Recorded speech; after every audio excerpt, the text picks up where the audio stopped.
चिरां Siddeley बेंखनारि मावख'आव दिनै बड'लेण्ड हायुङारि गौथुमा हानि मेला खुंफुंदों। बे हाबाफारियाव बिटिआरनि इएम रनजित बसुमतारी बिथाङा नुजाथिनानै बेखेवनानै होयो।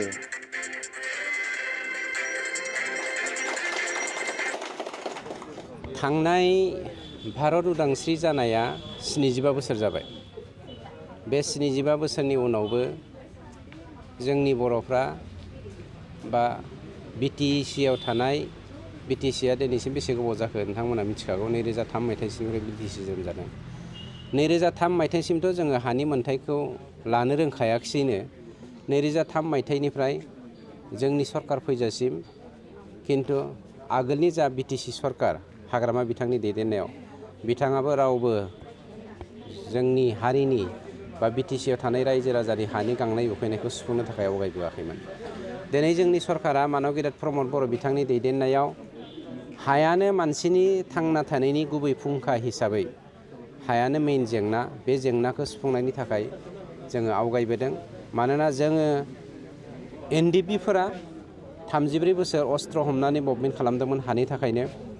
एबसुफ्राबो नै 1986 मायथाइनिफ्रायनो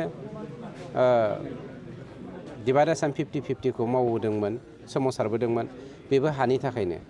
थांनाय 27 जानुवारि 2020 मायथाइनि गेजेरजों जोङो आबसु आरो गासैबो एनडिपिफोरा जथायै जा एकर्डखौ खालामबाय, बे एकर्डनि गेजेरजों जोङो दिनै जोंनो रिभलुसनाव दंखायोमोन हिसाबै मावनो मोननानै सरकाराव थानो मोननानै हानि जेंनाखौ सुफुंनो थाखाय जोङो आवगायदों।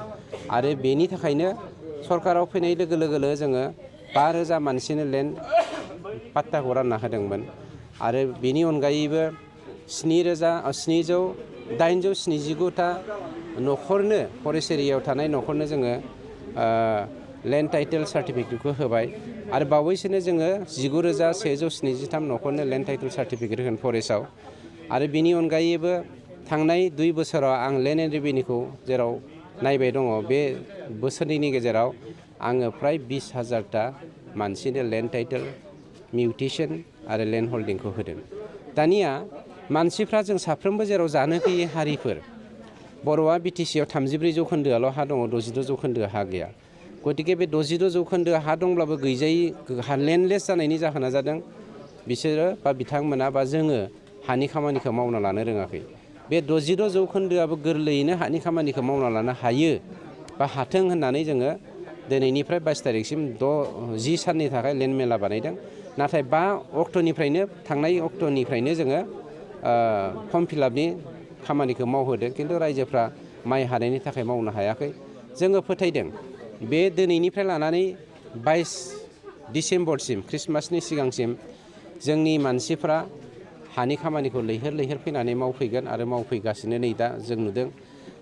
जोंहा मिजिं खालामदों 7 लाख 8 लाखसो न'खरनि हानि जेंनाखौ जोङो फोजोबनो हागोन होननानै।